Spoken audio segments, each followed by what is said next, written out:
Hello, my name is Hal. I'm your host, I'm your storyteller. My partner Vida is behind the scenes. She's the technical expert and the brains behind this program. And I also wanted to acknowledge Houdini the cat that thinks he's the king of Sandon, our mascot and our very good friend who is helping us with this program. So the program is a tribute to a very great man, and it's intended to carry on a tradition that he started.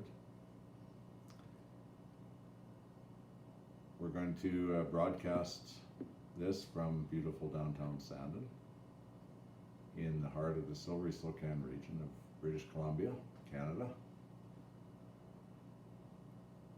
The man that we're dedicating this program to, his name is Bill Barlee, and for many of you that'll be a very familiar name.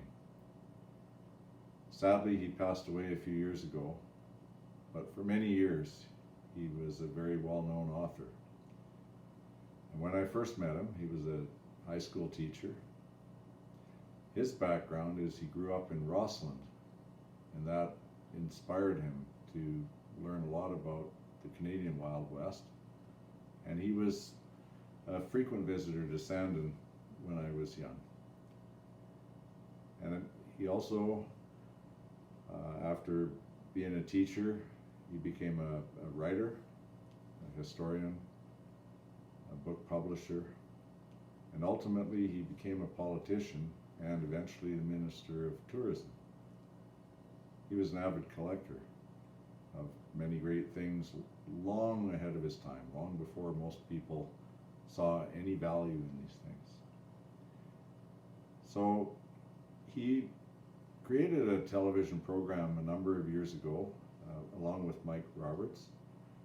His program was actually bore the same name as his first book. I think the first book that I was ever aware of anyway that Bill wrote, and it's called Gold Creeks and Ghost Towns. The first one I had was a different cover. He produced his own books originally. It was more along the lines of this, which was the Canada West magazine that he published for many years. And this book was a great inspiration to me and so many other people. And today, people still watch the TV program that Bill Barlee and Mike Roberts created. Still a favorite. And because he's no longer with us, we want to carry on that great tradition of storytelling.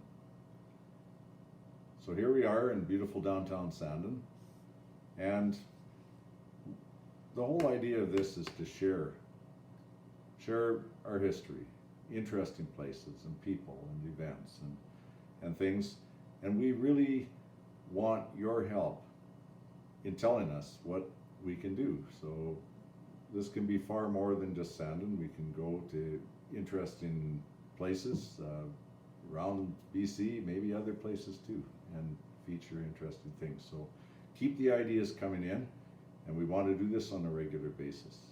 And so here we go. So as an adult, Bill Barlee went many places and learned about history wherever he went, met people, and acquired interesting things. And long before most people saw value in a lot of antiques, he was already fascinated with these, and so he would go to places. And I can remember locally here people laughing at him because he was willing to pay money for something that most people just thought was old and redundant. But he was ahead of his time, and he knew that these things were going to be appreciated someday, and he kept them. And to his credit, he ensured that those artifacts and photographs and various things were preserved and didn't just succumb to the ravages of time and get lost. And so in the end, he left all these fabulous things to museums all over the world, actually, and especially here in BC. All of the things that he acquired that had come from Sandon are now in Sandon, and he was very helpful in ensuring that those were placed in our hands for permanent protection. And all around us here in Sandon are things that have connections to Bill Barlee. One of them being this fabulous chair that I'm sitting in, and it was one that he acquired in the early 70s, and I acquired it from him in the late 70s. And it's made from one of the original oak beds from the Rico Hotel here in Sandon. So I can tell you it's not very comfortable, but it looks great, and you can see this the woodwork on here. It's quite beautiful. So we also have the back bar from the Rico Hotel here in Sandon. We'll feature many of these things in the future, so we can't cover all of that tonight. But I did want to also say that the Canada West magazine was something that people look forward to receiving. He printed them on a quarterly basis, and for several years. So these are still quite a popular collector's item, and it was always a pleasure to get those. So Bill would come to Sandon, and he would come and find me because he knew I was keen on the history as well. And we would go off on various different adventures. And I remember him as being a very energetic man and very enthusiastic.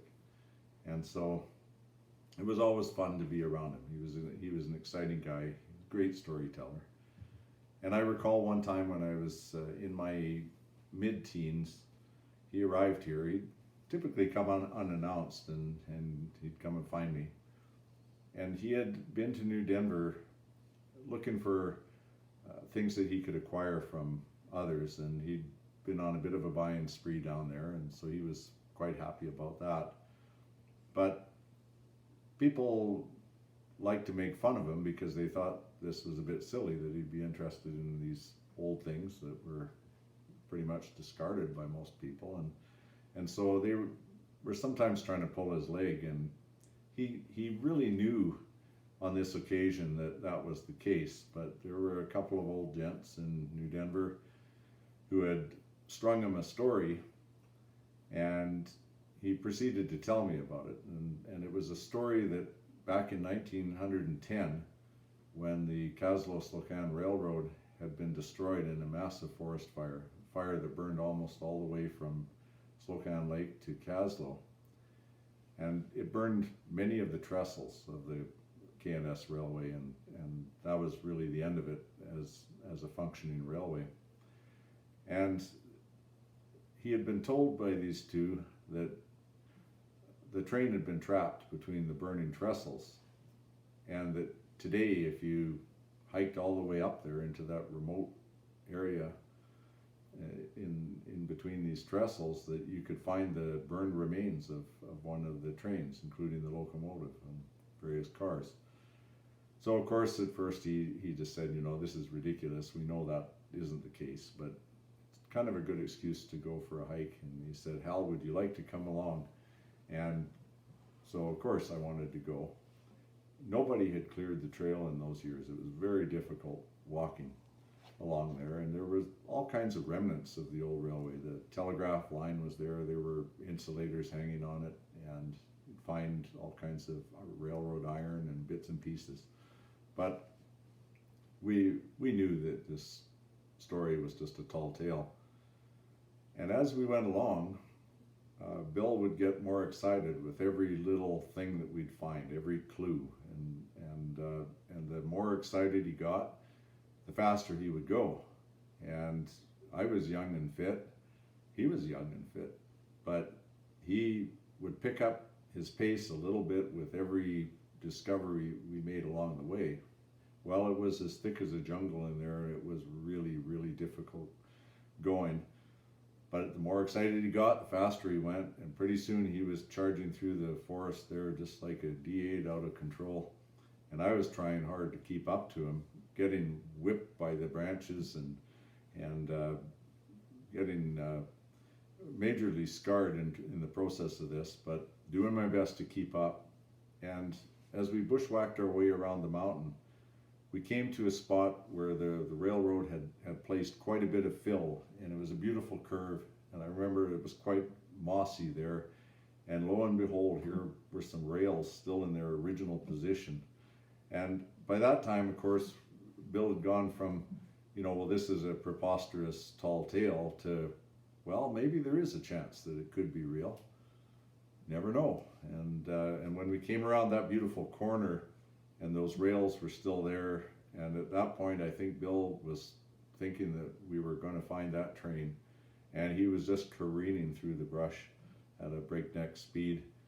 And then we came to the creek at McGeegan where the biggest trestle used to be, and the track petered out, and sadly we didn't find the train, as we kind of knew from the start.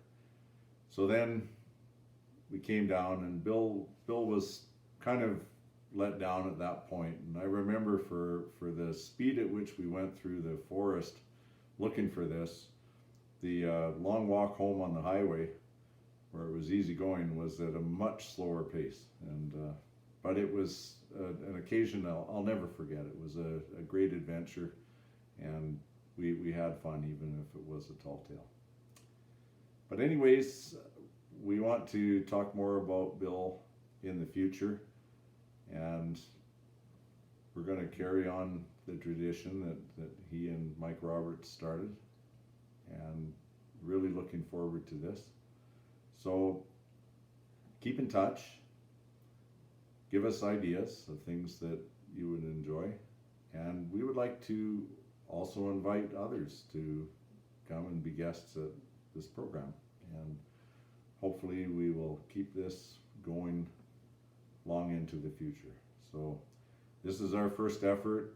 It might be a little rough around the edges. I'm probably not going to be working in Hollywood by a week or two from now, but we're going to give it our best. And farewell. We'll see you on the next episode. Bye for now.